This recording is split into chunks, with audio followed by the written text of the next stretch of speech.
Hello, welcome to Empowering Women Executives. I want to give you a little bit of introduction in terms of who I am. I'm Rita Maselli. My background is in change management. Actually, my PhD is in change management, but I've done a lot of work with leadership. And my passion is helping other women succeed. Welcome to our channel. Today's video is on 3 questions that you can use to start to fight against imposter syndrome. Let me start off by saying that one of the biggest problems with imposter syndrome is that we do not recognize our own talents and skills and abilities. And so as a result, we minimize them. So based on that, let's talk about 3 questions we can ask ourselves that actually can help us deal with that inability to recognize our own abilities, our own talents, our own competencies. All right, question number 1. Do you have sufficient knowledge, professional skills, and tools, and training, or training, to do the job that you have right now? That's a very important question. I'm going to ask you to think about creating a professional profile of yourself. But here's the difference. I want you to do it as if you are a person that you have met. In other words, you have the profile of someone that you admire or that you respect. So you're going to take your skills, your abilities, your talents, your knowledge, and you're going to list them as part of a profile for this, X person. Then I want you to connect the skills, the knowledge, the talents, etc., with things that you have done where those skills, knowledge, training, etc., helped you to succeed. I want you to make a direct connection between the knowledge, skill, etc., and what you succeeded in. How those helped you succeed in a project, in a job, in an interview, whatever it happens to be. Good? All right. Question number 2. I want you to answer this question. Am I making a contribution to the work that I do?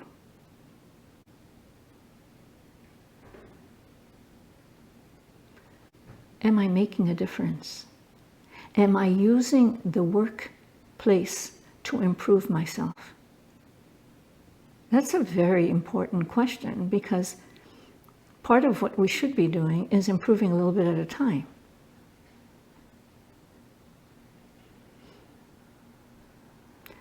In order to do that, I'm going to ask you to think about, do you think logically? Do you present logical arguments or logical presentations? Do you stand up for what you believe in? Are you a good listener? Do you create an environment around yourself where people want to hear what you have to say? Do you talk with a certain level of self-confidence? Are you comfortable in the environment in which you work? Because actually all of these things are going to help you to go further in your career, especially in the areas of innovation. And that's important in terms of succeeding in the workplace. How productive are you? How innovative are you? Question number 3. And this is a really big one. Do you feel that you are a fraud because you lack certain skills, certain identifiable skills, techniques, tools, experience, etc.? Or do you feel that you are a fraud because of internal securities? Here, what you need to do is look at the successes that you've had and list the actions. In other words, what you did to bring those successes about.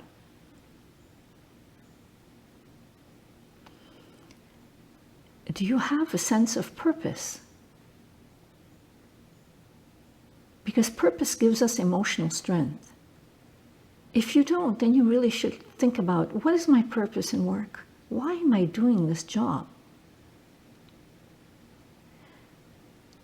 Purpose also gives you a certain sense of authority or a certain sense of influence, because you have an idea of where you came from and you have an idea of where you're going. And so it's easier to make valid decisions. Okay, I want to stop here for a moment and I just want to wrap this up. My professional tip to you is design some kind of portfolio. It can be one, or a journal, a professional journal if you want to call it that. It of course can be one that you handwrite, or it could be a digital one. I would recommend a digital one, simply because the information that you put in there, in other words, what you've done, what goes well, what doesn't go well, is vital to you, and you can use that information in terms of creating profiles for yourself, in terms of if you're going to apply for a job, you can take out, and modify the information so that it can fit just about anything that you want to do. In other words, the digital profile is just going to allow you to use it in so many different ways. This is the end of our video for today. If you feel that you got some value from this video, please like it. And I would recommend that you share it with people as well if you think that you have professional women friends that would benefit from it. I encourage you to share it. Please subscribe to my channel, Empowering Women Executives, Rita Maselli, so that you don't miss any weekly video that we produce. Thank you, and I wish you a successful week.